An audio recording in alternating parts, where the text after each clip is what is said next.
Hello everyone, this is Parvez sir. Welcome back to our YouTube channel accountancy with Parvez sir. तो आज class 12 commerce के लिए एक नया चैप्टर स्टार्ट कर रहे हैं हम। उसका नाम है डिसोल्यूशन ऑफ पार्टनरशिप फर्म। ये लास्ट टॉपिक है पार्टनरशिप का।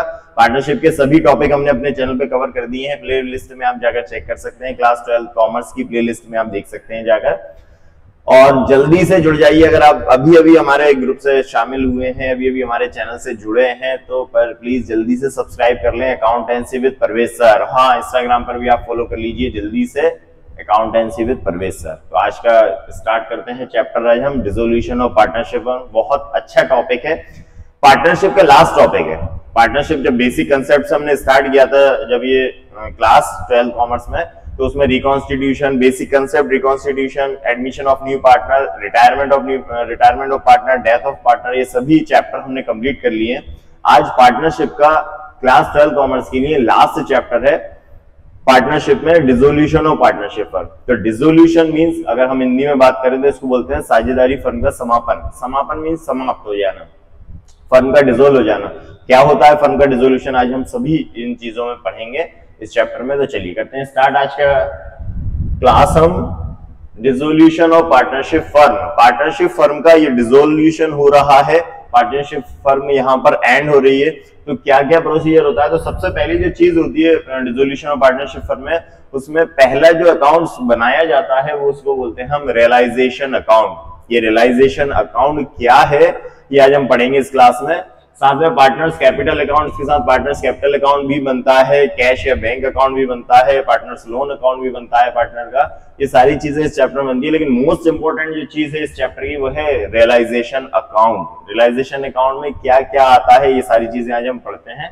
चलिए, तो सबसे पहले तो बात करेंगे फर्म का डिसोल्यूशन क्या होता है। देखिए, जब भी पार्टनरशिप फर्म के पार्टनर्स के जो रिलेशन, या इसे बोले हम के रिलेशन एंड हो गए, या पार्टनरशिप ऐसे थी कि दो पार्टनर थे, उसमें से किसी एक पार्टनर की डेथ हो गई, या कोई एक पार्टनर रिटायर हो गया, या उन लोगों ने म्यूचुअल अंडरस्टैंडिंग से उस पार्टनरशिप फर्म को खत्म करने का डिसीजन लिया। ये कई सारे रीजन हो सकते हैं पार्टनरशिप फर्म को डिसोल्व होने के। तो जब पार्टनरशिप फर्म डिसोल्व होती है, पार्टनरशिप फर्म का डिसोल्यूशन होता है, तो उस टाइम क्या करना होता है? सबसे पहली चीज होती है जो हम रियलाइजेशन अकाउंट बनाते हैं, उसमें सभी एसेट्स और लायबिलिटीज को इंक्लूड किया जाता है। जितनी भी एसेट्स फर्म के पास होती हैं उन सभी एसेट्स को सेल किया जाता है, और उस सेल करने से जो भी अमाउंट रिसीव होता है फर्म को, उस अमाउंट से आउटसाइडर लायबिलिटी को पेमेंट किया जाता है। पहले जैसे क्रेडिटर्स है, बैंक लोन है, बिल्स पेबल है, ओवरड्राफ्ट है, ये सभी आउटसाइडर लायबिलिटी को पेमेंट किया जाता है। देन नेक्स्ट, इसके बाद अगर जो भी अमाउंट बचता है तो वो इंटरनल लायबिलिटी का पेमेंट किया जाता है। इंटरनल लायबिलिटी कई सारी होती है, जैसे पार्टनर्स के लोन भी है। इसके अलावा अगर कोई अमाउंट बचता है, अगर इन सब के बाद भी अगर लायबिलिटीज को पे करने के बाद अगर कोई अमाउंट बचता है तो वो किसको मिलता है? पार्टनर्स को, जो भी पार्टनर फर्म में होते हैं।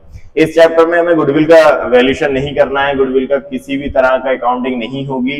इस चैप्टर में कोई भी पार्टनर आएगा नहीं, कोई भी पार्टनर जाएगा नहीं, ये सारी चीजें इसमें नहीं होना है। सिर्फ यहाँ पर फर्म का डिसोल्यूशन हो रहा है। फर्म का डिसोल्यूशन है साझेदारी, मतलब पार्टनरशिप फर्म का डिसोल्यूशन होना है। ठीक है, सबसे पहले तो हम बात करते हैं कि रियलाइजेशन अकाउंट का फॉर्मेट क्या है। रियलाइजेशन अकाउंट जो मोस्ट इंपोर्टेंट अकाउंट है इस चैप्टर का, उसका फॉर्मेट क्या है, क्या क्या चीजें उसमें आना है, वो हम पढ़ते हैं आज। चलिए, सबसे पहले तो डेबिट साइड की बात करें तो यहाँ पर आते हैं सन्ड्री एसेट्स।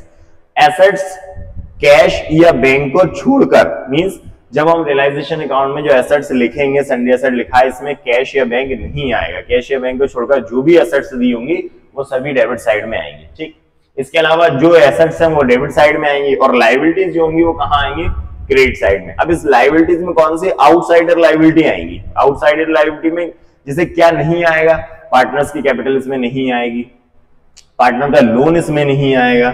जो भी आउटसाइडर लायबिलिटी होंगी, जैसे बैंक लोन है, क्रेडिटर्स है, बिल्स पेबल है, बैंक ओवरड्राफ्ट है, ऐसी कोई भी लायबिलिटी जो आउटसाइडर है वो बाय साइड में आ जाएगी, मतलब क्रेडिट साइड में आ जाएगी। ठीक है, तो डेबिट साइड में आप पहले लिखेंगे एसेट्स और क्रेडिट साइड में लिखेंगे आप लायबिलिटीज। ठीक है, इसके बाद यहाँ लिखा है to partners capital liability taken over. अगर कोई ऐसा पार्टनर है जो किसी लायबिलिटी का पेमेंट करने के लिए इंटरेस्टेड है, या कोई लायबिलिटी वो खुद अपने ऊपर ले रहा है, तो वो कहाँ लिखा जाएगा? डेबिट साइड में। एसेट्स के बाद में क्या आएगा? अगर कोई पार्टनर लायबिलिटी को टेक ओवर करता है तो वो कहाँ पर आएगा? डेबिट साइड में। इसके बाद by partners capital assets take on over. अगर कोई पार्टनर लाइबिलिटी लेता है, वो सॉरी एसेट्स ले जाता है, जैसे यहाँ पे लिखा है building, machine, stock, plant, furniture, इनमें से अगर कोई भी एसेट कोई पार्टनर लेता है तो वो कहाँ आएगी, क्रेडिट साइड में आएगी, पार्टनर्स कैपिटल अकाउंट के नाम से। मतलब पार्टनर, जैसे फॉर एग्जांपल ए और बी दो पार्टनर है, तो ए ने जो मशीन थी, ए ने बोला ए में मशीन अपने में ले लेता हूँ, तो उसका जो भी अमाउंट होगा वो मशीन का कौन पे करेगा, ए, तो वाई साइड में आ जाएगा वो, ठीक है। इसके अलावा डेबिट साइड में टू कैश रियलाइजेशन एक्सपेंसेस, तो रियलाइजेशन के जो भी डिसोल्यूशन में रियलाइजेशन, जो भी एसेट्स को सेल करने में या लायबिलिटी को पे करने में जो भी एक्सपेंसेस आते हैं वो टू साइड में आएंगे, डेबिट साइड में। इसको हम क्या बोलेंगे, रियलाइजेशन एक्सपेंसेस, टू कैश करके लिखेंगे। इसके बाद में जो भी लायबिलिटीज हमने बाय साइड में लिखी है, लायबिलिटीज जो आउटसाइडर लायबिलिटी है जिनका पेमेंट हम करेंगे वो कहां पर करेंगे, डेबिट साइड में करेंगे। टू कैश अकाउंट क्रेडिटर्स, जो भी ईटीसी जिन्होंने लिखा है, बैंक लोन, बिल्स पेबल, कई सारी लायबिलिटी जो है उनका पेमेंट यहाँ पर होगा, ठीक है। इसके अलावा क्या आएगा, प्रॉफिट, इसका टोटल आएंगे हम रियलाइजेशन अकाउंट का। तो जो भी अगर क्रेडिट साइड का टोटल ज्यादा आता है, अगर यहाँ का टोटल ज्यादा आता है तो प्रॉफिट निकलेगा और वो प्रॉफिट डिस्ट्रीब्यूट होगा सभी पार्टनर्स में, जितने भी पार्टनर्स होंगे फर्म में सभी पार्टनर्स में हम प्रॉफिट का डिस्ट्रीब्यूशन करेंगे, जो भी प्रॉफिट शेयरिंग रेशियो क्वेश्चन में दिया रहेगा, ठीक। इसके बाद में अगर हम क्रेडिट साइड की बात करें तो जैसे लायबिलिटीज हमने लिख ली, इसके बाद अगर कोई पार्टनर ने एसेट्स ले ली वो लिख ली। इसके बाद में by cash account cell proceed of asset, means जो भी एसेट्स हम यहाँ पर लिखेंगे उन एसेट्स को सेल करना है, जब सेल हम करेंगे तो कहां पर आएगा, बाय साइड में। मीन सिंपल सा है, जब आप एसेट्स लिखेंगे तो डेबिट साइड में, जो आप बैलेंस शीट से एसेट्स नोट करेंगे वो आएगा डेबिट साइड में, और जब इनको सेल किया जाएगा तो कहां आएगा, वो क्रेडिट साइड में, ठीक है। यहाँ लायबिलिटी लिखी जाएगी क्रेडिट साइड में, अब लायबिलिटी का जो पेमेंट किया जाएगा वो कहां किया जाएगा, डेबिट साइड में, ठीक है। इसके अलावा बाय लॉस इफ एनी, अगर इसका टोटल लगाया जाएगा, अगर डेबिट साइड का टोटल ज्यादा है तो फिर लॉस निकलेगा और लॉस डिस्ट्रीब्यूट होगा किसमें, ऑल पार्टनर्स में, उनके प्रॉफिट शेयरिंग रेशियो में। सिंपल सा फॉर्मेट है रियलाइजेशन अकाउंट का। इसमें क्या क्या चीजें, मोस्ट इंपोर्टेंट चीजें कि क्या क्या नहीं आता, जिसमें पार्टनर्स की कैपिटल नहीं आएगी, पार्टनर का लोन नहीं आएगा, ये चीजें, कैश या बैंक अकाउंट जो बैलेंस शीट में दिया रहता है वो इसमें नहीं आएगा, जनरल रिजर्व नहीं आएगा, प्रॉफिट अनडिस्ट्रीब्यूटेड प्रॉफिट नहीं आएगा, जैसे P&L अकाउंट वगैरह दिया है, किसी तरह का कोई फंड नहीं आएगा, ठीक है ना। तो ये बाकी की सारी चीजें जो फॉर्मेट में ये आएंगी, तो इसको आप एक बार नोट कर लेना, इसकी स्क्रीनशॉट ले लेना कि ये चीजें हमें लिखना है, ठीक है। इसके बाद पार्टनर्स कैपिटल अकाउंट बनेगा, तो अभी मैंने फॉर्मेट आपको रियलाइजेशन अकाउंट को बताया है, पार्टनर्स कैपिटल अकाउंट का फॉर्मेट में क्वेश्चन में आपको बता दूंगा। मोस्ट इंपोर्टेंट ये है कि आपको रियलाइजेशन अकाउंट को अच्छे से कवर करना है, मतलब रियलाइजेशन अकाउंट का फॉर्मेट आपको बहुत अच्छे से सिंपल दिमाग में रखना है, आपको ज्यादा कुछ नहीं करना। सबसे पहले डेबिट में आप एसेट्स लिखें, बैलेंस शीट में जो भी एसेट्स दी हैं कैश या बैंक को छोड़कर, वो भी एसेट्स कहाँ लिखेंगे, डेबिट में। क्रेडिट में क्या लिखेंगे, लायबिलिटीज लिखेंगे। लायबिलिटीज में क्या क्या, आउटसाइडर लायबिलिटी आएगी, कैपिटल नहीं आएगा, रिजर्व नहीं आएगा, पार्टनर का लोन नहीं आएगा, ठीक है। इसके अलावा इन एसेट्स और लायबिलिटी का पेमेंट किया जाएगा, एसेट्स को सेल किया जाएगा, लायबिलिटी का पेमेंट किया जाएगा, जो भी प्रॉफिट या लॉस होता है वो पार्टनर्स में डिस्ट्रीब्यूट हो जाएगा, ठीक है। चलिए आगे बढ़ते हैं। तो ये रियलाइजेशन का फॉर्मेट है, पर्टिकुलर्स अमाउंट डेबिट साइड है और क्रेडिट साइड है। फिर एक क्वेश्चन है रियलाइजेशन अकाउंट का जो मैंने आपके लिए लिया है आज के लिए, आज की बेसिक क्लास के लिए। सिंपल क्वेश्चन कह सकते हैं आज हम इसे, कि रियलाइजेशन अकाउंट में क्या आता है, थोड़ा सा आपको आइडिया लग जाएगा। इस क्वेश्चन को बहुत अच्छे से देखें आप। सबसे पहले तो हम क्वेश्चन को रीड करते हैं, क्या पूछ रहा है हमसे। देखिए, A and B who share profit and loss in the proportion of 2:1। दो पार्टनर है ए और बी, और इनका जो प्रॉफिट शेयरिंग रेशियो है वो कितना है, 2:1। Decide to dissolve their firm, लोगों ने डिसाइड किया कि फर्म को डिसॉल्व किया जा रहा है। On the date of dissolution their balance sheet was as follow, ये बैलेंस शीट दी है डिसोल्यूशन की डेट की, मींस जब फर्म का डिसोल्यूशन हो रहा है उस टाइम की डेट दी, उस टाइम की बैलेंस शीट दी है। तो बैलेंस शीट में क्या क्या देख लेते हैं। सबसे पहले लायबिलिटी साइड की बात करें तो लायबिलिटीज में क्रेडिटर्स हैं 14,500, कैपिटल है ए और बी की, और ये टोटल है। उनमें दो चीजें हैं, एक तो क्रेडिटर्स है और कैपिटल है, ठीक है। टोटल हो गया बैलेंस शीट का 21,500। अब एसेट्स की बात करें तो एसेट्स में कैश है इनके पास 640, स्टॉक है 4740 4000, मशीनरी 10,580, डेटर्स हैं 5,540, इन टोटल हो गया इसका 21,500। तो ये एसेट्स दी हुई है, ये एसेट्स है और ये लायबिलिटीज है, ठीक है। पूरी बैलेंस शीट है। आगे क्या बोलना है, एडजस्टमेंट क्या है, रियलाइजेशन एक्सपेंसेस वर ₹440। तो रियलाइजेशन एक्सपेंस, जो अभी मैं फॉर्मेट में बात कर रहा था कि जो भी रियलाइजेशन एक्सपेंसेस वो टू साइड में आते हैं, डेबिट साइड में। तो कितने डेबिट साइड में आएंगे रियलाइजेशन के expenses, 440। The assets except cash realise ₹19,500। जो एसेट्स हैं, जो एसेट्स दी हुई हैं, जैसे स्टॉक है, मशीन है, डेटर है, तो कैश को छोड़कर, मतलब कैश को अगर हम अलग हटा दें तो कैश को छोड़कर बाकी सभी एसेट्स से 19,500 रुपीज मिला है। मतलब 19,500 में उस सभी एसेट्स को सेल किया गया है कैश को छोड़कर। ठीक है। The creditors were paid in full, और जो क्रेडिटर्स का पेमेंट हुआ है फुल हुआ है, पूरा पेमेंट हुआ है जितने क्रेडिटर्स थे। ठीक है। प्रिपेयर रियलाइजेशन अकाउंट, तो हमें रियलाइजेशन अकाउंट बनाना है।